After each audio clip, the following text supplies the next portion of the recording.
नमस्कार, मैं कुंवर राजेंद्र सिंह नरूका, राष्ट्रीय अध्यक्ष श्री रामराज मिशन। वर्तमान में भारत सरकार की यूजीसी की एनआईईटी, एनईईटी, नीट की जो नई गाइडलाइंस हैं, अर्थात जिसमें स्नातकोत्तर परीक्षाओं के लिए जो परसेंटाइल का मामला है और उस कट ऑफ के लिए जो तरीका अपनाया है, उसे देखकर कोई बहुत ज्यादा आश्चर्यचकित नहीं हूं। और मैं उनसे भी अनुरोध करूंगा जो इसका विरोध कर रहे हैं कि आप हर बात का विरोध करने के बजाय सरकार का समर्थन देने की सोचें और आप सरकार से यह समर्थन दें कि इस तरीके से जो चिकित्सक बनेंगे उन चिकित्सकों से इलाज कराना सभी सांसदों के लिए अनिवार्य होगा। किसी भी सामान्य श्रेणी के डॉक्टर से वो इलाज नहीं कराएंगे। दूसरी शर्त यह रखें कि कोई भी सांसद, विधायक भारत के बाहर ट्रीटमेंट के लिए नहीं जाएगा।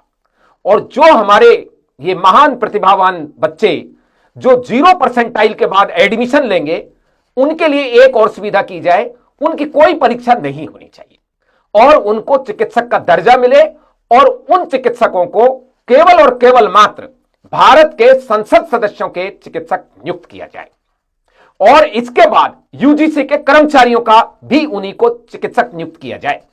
जितने भी आयोग हैं, इनके अध्यक्षकों के चिकित्सक भी वही रहेंगे। साथ ही साथ यह भी प्रतिबंध होना चाहिए कि ये सभी सांसद, एमएलए, राजनेता और जितने भी गवर्नर हैं, ये कहीं पर भी इन चिकित्सकों के अलावा किसी और से इलाज नहीं कराएंगे। हम इस नई नीति का स्वागत करते हैं और साथ ही साथ ये मांग करते हैं कि भारत के सभी सांसद, सभी एमएलए, सभी मंत्रीगण और यूजीसी के सभी कर्मचारी, इनका ट्रीटमेंट केवल और केवल मात्र 0% से एडमिशन लेकर जो चिकित्सक बनेंगे और उसके बाद उनकी कोई परीक्षा नहीं होकर जो चिकित्सक बनेंगे उनसे इलाज कराएंगे। किसी भी सामान्य श्रेणी के व्यक्ति के पास यदि वो इलाज कराने के लिए जाएंगे तो उनको जहर का इंजेक्शन दिया जाने की सरकार द्वारा अनुमति होनी चाहिए कि चूंकि वो भारत सरकार का नियम तोड़कर इन 0% के महानतम चिकित्सकों से इलाज कराने के बजाय सामान्य श्रेणी के ऐसे लोगों से इलाज कराने जाएंगे जिनके पूर्वजों ने इस देश का शोषण किया है। शर्म आनी चाहिए इन लोगों को। इस तरह की बेहूदगी भरे कानून यदि ये पास करते हैं और फिर जो देश के गद्दार लोग कहते हैं कि मोदी है तो मुमकिन है, उन्हें डूब के मर जाना चाहिए चुल्लू भर पानी में। जो देश के लोगों के साथ कौन इलाज कराएगा इनसे जो 0% से आएंगे? इस देश के गरीबों के साथ, इस देश के सामान्य वर्ग के लोगों के साथ में इतना बड़ा अन्याय हो रहा है और ये देश के गद्दार देश की सत्ता पर बैठे हैं और देश के विपक्ष वाले इस मामले में बिल्कुल नहीं बोलते और प्रधानमंत्री बनने के लिए तैयार हैं। अरे कहां गया भारत का जैन जी? देखो इनको और संभालो इनको। 0% वाले जो चिकित्सक बनेंगे उनको इनके घर में इनके बच्चों का और इनका इलाज कराने के लिए जबरदस्ती नियुक्त करने का प्रक्रिया अपनाई जाए और सब जगह ये 0% वाले चिकित्सकों को दुगनी तनख्वाह मिले, पर केवल और केवल मात्र सांसद, एमएलए और यूजीसी के कर्मचारी और अधिकारियों का ही वो ट्रीटमेंट करें।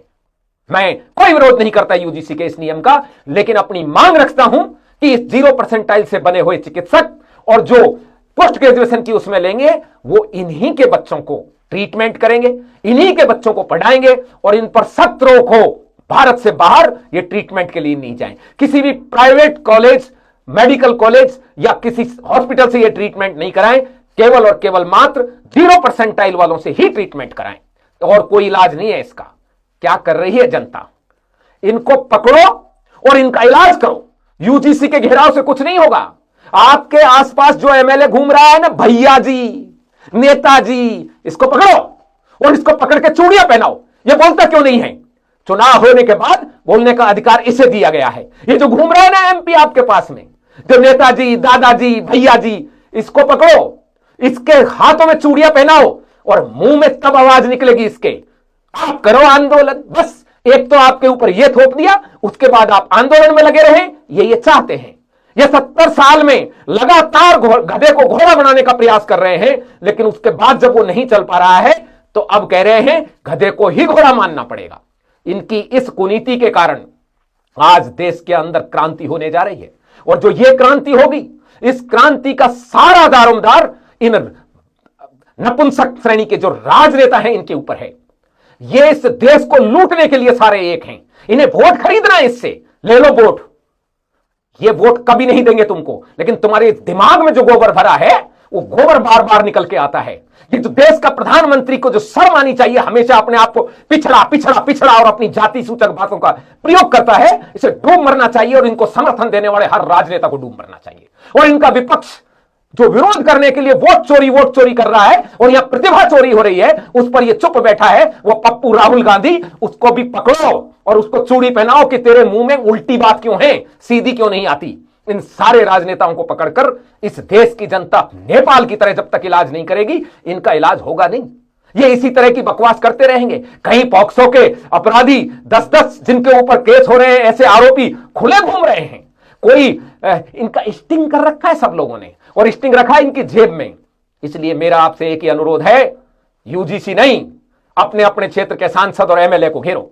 जब तक उन्हें नहीं घेरोगे तब तक इनके इसमें बदलाव नहीं आएगा। और ये दोनों चीज एक साथ नहीं चलेंगी कि आप इनको देश का रक्षक भी घोषित करो और ये आपका देश का, आपके बच्चों का भविष्य भी खराब करते रहे। ज्यादा कहने की जरूरत नहीं है। आक्रोश बहुत तेज है और आक्रोश भड़केगा, और ये आक्रोश अपने अपने सांसद और एमएलए पे दिखाओ। यूजीसी पे कोई नहीं आ पाएगा। ये सांसद भैया जी मैया जी आपके आसपास घूम रहे हैं ना, इनको पकड़ो और इनको पहनाओ चूड़ी, तब काम चलेगा। जय रघुनाथ जी की।